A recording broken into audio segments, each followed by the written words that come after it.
Yo, what's up, man? What's going on? No, I didn't see the news. What did it say?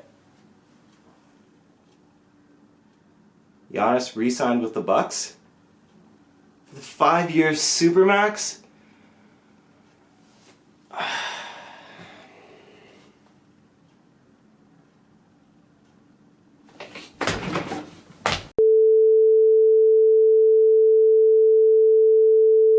God damn it!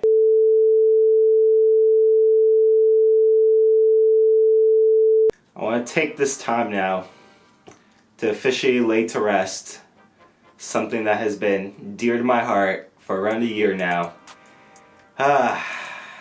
Rest in peace, 6 Giannis. Rest in peace. But I mean, honestly, like, for real, what's up, everybody? It's JJ Buckets. We're obviously going to talk basketball. We're obviously going to talk about the Giannis extension, the supermax that he just signed with the Bucks, and kind of just some of the ramifications that it has in relation to Giannis, to the Bucks, and to some of the other bigger contenders that were obviously in play for him, like the Heat, like the Raptors. Maybe I'll touch on like one or two other teams there as well. And yeah, let's get into dissecting the devastating news. So obviously for the Bucks, this is a massive win. And in a way, it's also kind of a win for the NBA.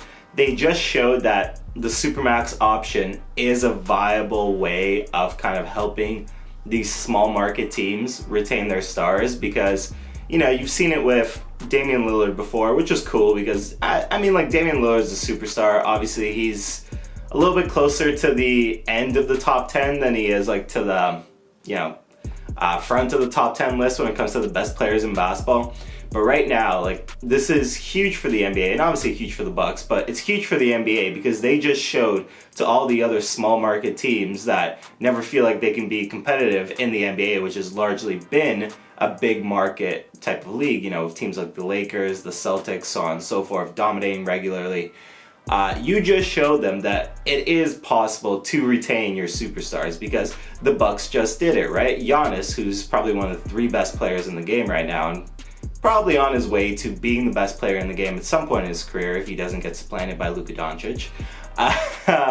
But yeah, like, you just showed that it is possible to keep your talent, and like, hats off to the Bucks as well. I think for the most part, they did, with the exceptions of like a few moments here and there, they did their best to put decent teams around Giannis. And I guess at the end of the day, Giannis did feel like that was the truth, because, I mean, they've put teams around him that have obviously been successful in the regular season. They haven't broken through in the playoffs yet.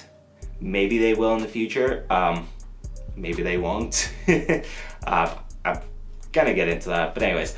But they have tried their hardest. Like, I've compared this situation before to LeBron and the Cavs in his first stint, but unlike LeBron and the Cavs in his first stint, it really did feel at times that the Bucks did do whatever they could to put a reasonably good roster around Giannis, a roster that he could potentially go and contend with and potentially win an NBA title with. And you know what? Giannis rewarded for that. Like, Giannis rewarded them for that. So good for them in that regard.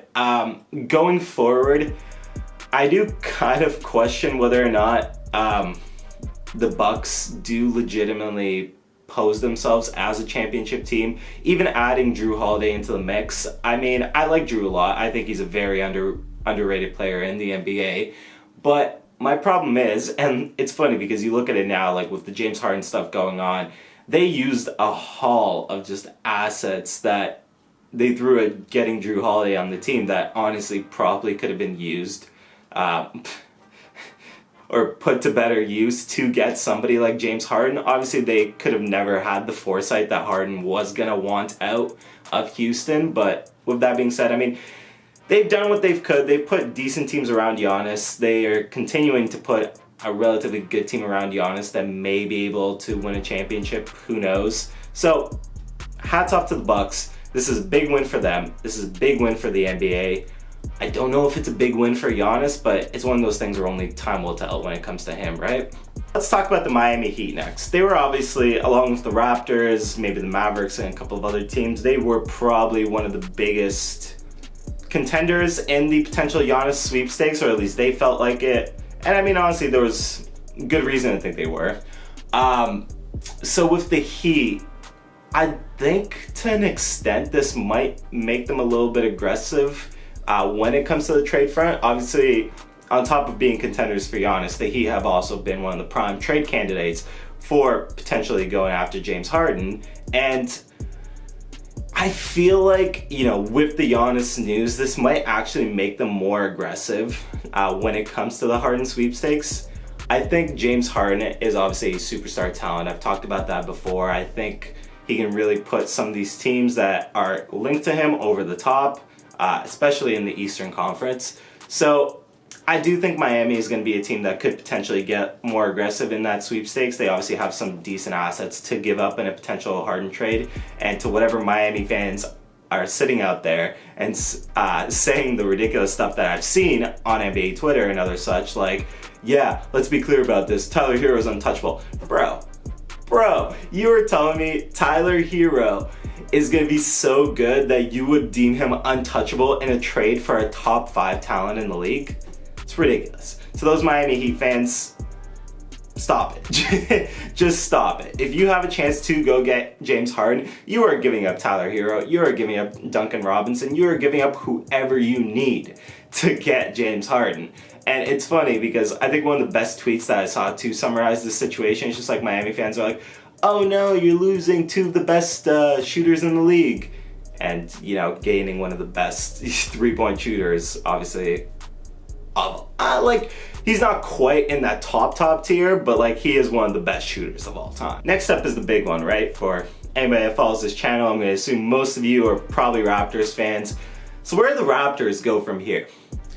It's really a tough call because the Raptors have kind of set themselves up in a situation where they almost have to take advantage of the cap space that they're going to have next offseason, right? So I feel like the attention obviously shifts from, getting that big superstar, because as of now, the 2021 free agency looks a whole lot less exciting than it did about a week ago when Paul George and Giannis were obviously both still options. Now it's really Kawhi, should he choose to opt out, which is also just not the most likely scenario. But right now it's pretty much Kawhi and a bunch of pretty good pieces, but nothing that's really as extraordinary as what was already there.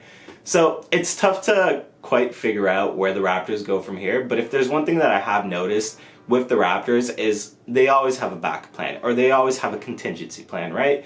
Look at even this offseason, as soon as the news kind of broke that they were losing Ibaka, that they were losing Gasol, you heard news immediately of the fact that Aaron Baines was a Toronto Raptor, right? So I'm assuming the Raptors have their contingency plans in place. I'm curious to see what they are. For me personally, because I talk about the fact that you want to capitalize on next year's free agency, I think Victor Oladipo is a name that really starts to get pushed to the forefront a little bit more. Obviously, there's questions about whether or not he still is the kind of very good star player that he flashed earlier before his injury. But I mean, he's definitely a guy that even if he's not, and even if he struggles getting integrated back into the Indiana offense, you could make the argument that the Raptors, should feel comfortable enough to gamble on him and potentially get him back to that star level, because I mean, you have some of the best coaches in the league, you have some of the best player development in the league. If there was a place that Victor Oladipo was going to revive his star career, Toronto's probably a pretty good place. Is Victor Oladipo as exciting as somebody like Giannis, Kawhi, Paul George, whoever would have been available? Probably not, right? But Victor Oladipo is still a good name to consider, I think, if you're the Raptors. And then obviously a lot of that other money is probably going to go back to bring back Kyle Lowry, bring back OG for his new deal, and stuff of the sort. I'm excited to see where the Raptors pop up, because I do think the Harden trade for the Raptors really does seem like a long shot. I'm not saying it's not possible, I think it very much so is, but it does seem like a bit of a long shot. But for the Raptors, I do feel like they'll always be one of those teams that as soon as, there's an enticing option available on the trade market, I feel like Masai Ujiri is always making calls. Just to, not even just to make those trades, but just to feel out, hey, how much would it take to get this guy onto our team, because we think we could do good things with him, right? So I think that's kind of where the Raptors are at this point. There's a little bit of uncertainty as to where they go from here, but it's the usual mantra of in Masai we trust, and I have full faith that Masai Ujiri has a backup plan. Obviously his top plan just fell through. He obviously very much so wanted Giannis. I think the feature on Open Gym proved that, and that was a very subtle way, well, not so subtle actually, but that was his way of kind of tampering and showing Giannis that, yeah, hey, the Raptors want you.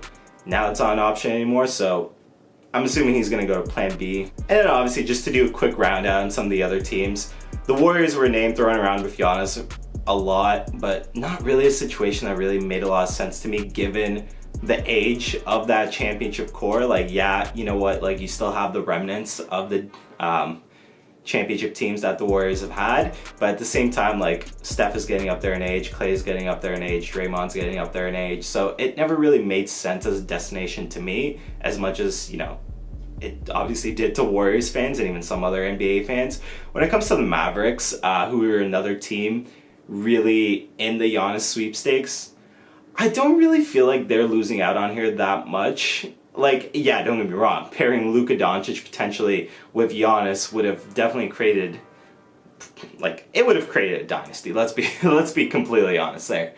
But, I mean, obviously, at this point, you're still comfortable with where you are. Luka Doncic is going to be a transcendent talent. I mean, he already is a transcendent talent. He's going to be one of the best players in the NBA for a really long time. So I don't feel like the Mavericks really feel too bad about losing out on this one, although Lord knows what Mark Cuban is doing over there. So I don't want to, you know, put words into his mouth. But yeah, I don't know. I think for the most part, obviously the teams that can't go get Giannis now, or that had their free agency plans around getting Giannis, do feel like they're being set back. I think a team like the Warriors could also be a team that kind of gets a little bit more aggressive in the James Harden sweepstakes. I think the Mavericks are going to keep going with what they're doing. I think the Raptors have a few options of where they can go from here, and they're probably going to explore all of them and just see what they can do. I've obviously talked extensively about the Heat.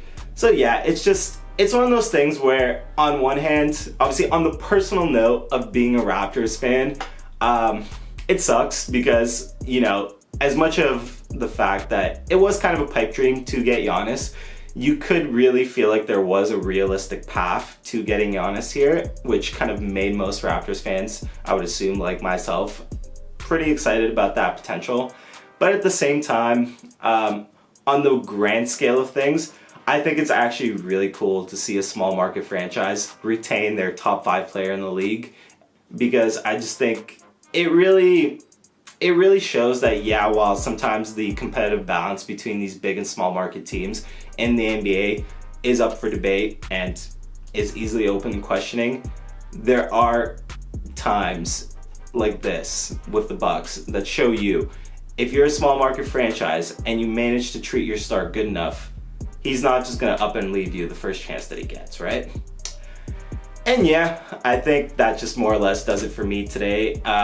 What did you folks think? I think, obviously, this is the biggest NBA news that has been around in a really long time, and it changes a lot of teams' plans going forward from here, but again, I do think ultimately this is a win for the NBA, and I mean, it saves us from a year of just speculation. It probably saves Giannis a year of just really annoying media questions, so good for that, I guess.